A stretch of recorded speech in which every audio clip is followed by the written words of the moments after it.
आदाब नाजरीन, आप देख रहे हैं एनएन चैनल में। अनीस फातिमा पेश है दोपहर खबरनामा।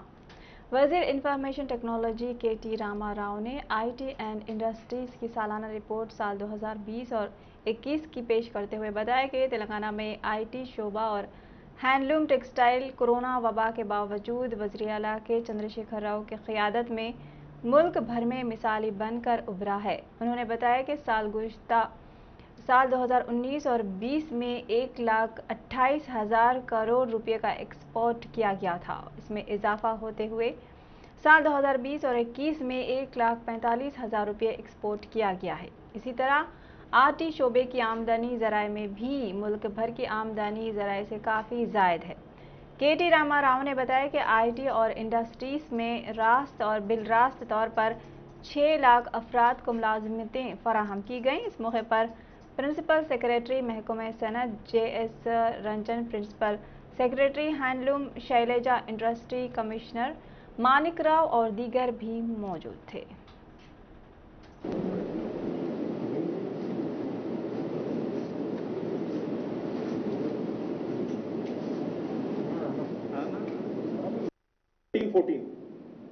Our IT export numbers from the state of Telangana was only 57,000 crores.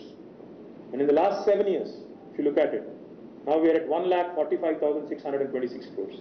So you can estimate the kind of growth rate we've had. But just to give you a number, just to put a number on that, the compounded annual growth rate, CAGR as it is called, of the state of Telangana has been 14.25% over the last 7 years. Now this is how the state has progressed under the dynamic leadership of our Honorable Chief Minister Shri KCR garu.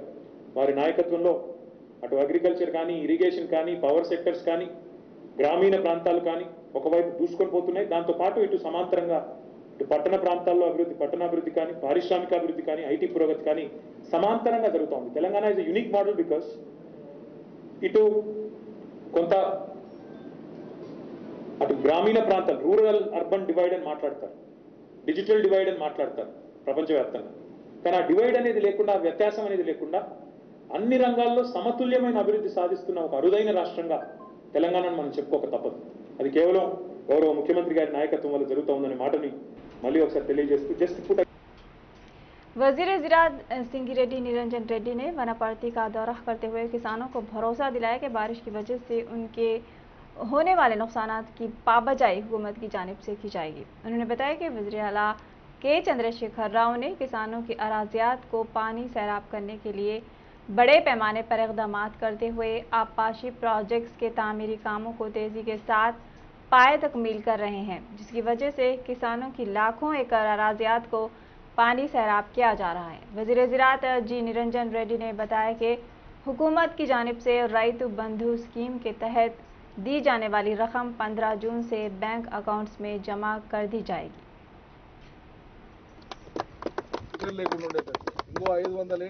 నీటి వనరుల పునరుద్ధరణను machine Kakatiya పేరు మీద మొదలుపెట్టి రాష్ట్రంలో ఉండేటువంటి వాటిలలో 46,000 చెరువులను పునరుద్ధరించినారు. అట్లా పునరుద్ధరించడం మూలంగా కాలువలు, ప్రాజెక్టుల ద్వారా బారేటువంటి నీళ్లే గాక ఈ చెరువులు, కుంటల్లో ఆగినటువంటి నీళ్లు, కాలువల నుంచి ఈ చెరువులలోకి నింపుకున్నటువంటి నీళ్లు వెరసి భూగర్భ జలం తెలంగాణలో అద్భుతంగా పైకొచ్చింది, బ్రహ్మాండంగా వచ్చింది. అప్పటి బోర్లన్నీ కూడా, ఇంకిపోయిన బోర్లన్నీ కూడా మళ్ళీ పునరుజ్జీవమైనాయి. చాలా చోట్ల బోర్లలో మోటార్లు లేకుండా బోర్లకెళ్లి నీళ్లు ఉబ్బుకొచ్చేటువంటి పరిస్థితిని ఈ ప్రాంతంలో చూసినాం. శ్రమపీడిత ప్రాంతం, కరువు ప్రాంతం, అత్యంత వలసలు పోయినటువంటి ప్రాంతం ఈ పెద్దమందడి కానీ, గణపురం మండలాలు కానీ వాళ్ళ ఇక్కడే బంగారం పండుతూ ఉంది. ఎండాకాలం, నిండు ఎండాకాలంలో కూడా కుండల్లాగా చెరువులు అలుగులు పోసేటువంటి పరిస్థితిని మా నియోజకవర్గాల్లో ముఖ్యమంత్రి గారి చొరవ వల్ల తీసుకొని వచ్చినాం. రైతాంగం చాలా సుభిక్షంగా ఉన్నారు. ఎడతెరిపి లేకుండా ఒక పంట తర్వాత ఒక పంట వేసుకొని వ్యవసాయంలో నిమగ్నమై అద్భుతమైనటువంటి ఫలితాలు సాధిస్తూ ఉన్నారు. పంట కోసిన పంట ధాన్యం కల్లాలలో అయిపోక ముందు जिले महबूबनगर के कोयलाकोंडा मंडल में एक जख्मी चीता पाया गया है। चीते की दोनों टांगें जख्मी होने की वजह से वो जगह से उठ नहीं पा रहा है। मुकामी अफराद ने इस बात की महकमे जंगलात के अहदेदारों को इतला दी। मुकामी लोगों का कहना है कि चीते ने मवेशियों के शेड पर हमला करने की कोशिश की थी। इस दौरान मवेशियों की भगदड़ मचने से वो जख्मी हो गया। फॉरेस्ट के अहदेदार जख्मी चीते को हैदराबाद मुंतकिल करने के इंतजाम कर रहे हैं। हुकूमत ने रियासत में दिन के वक्त लॉकडाउन को खत्म कर दिया है। लॉकडाउन में सुबह 6 बजे से शाम 5 बजे तक नरमी दी गई है। लोगों को घर जाने के लिए मजीद 1 घंटा मख्तस किया गया है। शाम 6 बजे से सुबह 6 बजे के दरमियान सख्त पाबंदियां नाफिजुल अमल होने का ऐलान किया गया है। वज़ीर आला इस सिलसिले में पहले ही हिदायत जारी कर चुके हैं। लॉकडाउन के नए क़वायद आज से इस महीने की 19 तारीख तक लागू रहेंगे। ताहम उन्होंने वाज़ेह किया कि पुराने क़वायद इन 7 हलकों में जारी रहेंगे जहां अभी तक कोरोना की शिद्दत कम नहीं हुई है। लॉकडाउन के ज़िले नलगोंडा, नकरेकल के अलावा नलगोंडा, देवरकोंडा, मिरियालगुड़ा, नागार्जुन सागर और मुनगोड़ इंतखाबी हलकों में मामूल के मुताबिक लॉकडाउन जारी रहेगा। लॉकडाउन में छूट सुबह 6 बजे से दोपहर 2 बजे तक दी गई है। हुकूमत ने ऐलान किया है कि कोरोना की शिद्दत के तनाजुर में इन इलाकों में भी माजी की तरह लॉकडाउन जारी रहेगा। इनके अलावा ज़िले खम्मम के सत्तुपल्ली और मधिरा हलकों में मामूल के मुताबिक लॉकडाउन जारी रहेगा।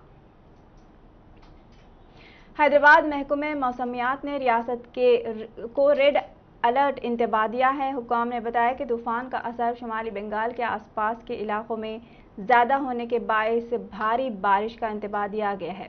12 जून से 16 जून तक रियासत के अजला आदिलाबाद, कोमरम भीम, मंचिरियाल, जयशंकर, भूपालपल्ली, मुलुगू, खम्मम, वरंगल के अलावा दीगर इलाकों में मूसलाधार बारिश का इम्कान जताया गया है।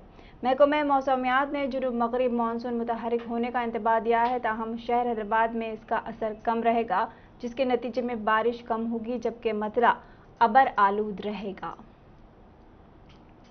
नलगोंडा जिला, जहां पर कोरोना के केसेस रोजाना 100 से ज़ायद रिकॉर्ड किए जा रहे हैं, इस पर काबू पाने के सिलसिले में हुकूमत और महकमे सेहत की जानिब से मुख्तलिफ शोबे जात से ताल्लुक़ रखने वाले अफराद को वैक्सीन देने के सिलसिले में नागार्जुना कॉलेज में बड़े पैमाने पर सेंटर्स कायम किए गए हैं, जहां पर रोजाना 1000 लोगों को वैक्सीन देने के इक़दाम किए जा रहे हैं और अब तक 4 जून से लेकर 10 जून तक 6000 अफराद को वैक्सीन देने का इक़दाम किया गया है।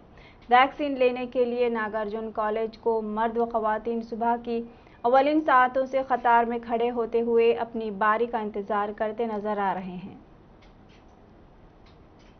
मुंबई के मगरिबी मलाड के मालवानी इलाके में चहारशंबे की देर रात एक 4 मंजिला इमारत के मुनहदिम होने से 11 अफराद हलाक और 17 जख्मी हो गए हैं। बुरहान मुंबई म्यूनसिपल कॉरपोरेशन के मुताबिक ये वाक़या गुज़िश्ता रात मरानी गेट नंबर 8 पर उस वक्त पेश आया जब एक रिहायशी इमारत की दूसरी और तीसरी मंजिल का एक हिस्सा मुल्हक़ा झोंपड़ी पर गिर गया। हादसे में 11 अफराद हलाक और 17 दीगर जख्मी हो गए।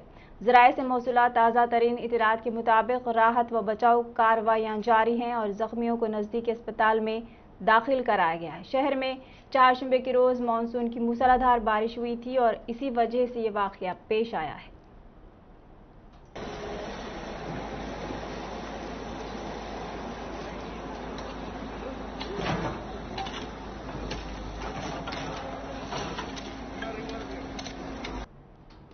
दुनिया की सबसे बड़ी टीकाकारी मुहिम के तहत मुल्क में अब तक 24 करोड़ से ज़ायद कोविड के टीके लगाए जा चुके हैं। मरकज़ी वज़ारत सेहत ने कहा है कि कल शाम 7 बजे तक 31,31,000 वैक्सीन के टीके लगाए गए। मुल्क में इस साल 16 जनवरी को मुल्क गिर सतह पर टीकाकारी की मुहिम शुरू की गई थी। वज़ारत ने कहा है कि 37 रियासतों और मरकज़ के ज़ेर इंतज़ाम इलाकों ने 3 करोड़ 38 लाख से ज़्यादा टीके हासिल किए हैं। बिहार, दिल्ली, गुजरात, हरियाणा, कर्नाटक, मध्य प्रदेश, महाराष्ट्र, राजस्थान, तमिलनाडु, तेलंगाना, उत्तर प्रदेश और मगरबी बंगाल में 18 से 44 साल की उम्र के 10 लाख से ज़्यादा लोगों को कोविड वैक्सीन का पहला टीका लगाया जा चुका है।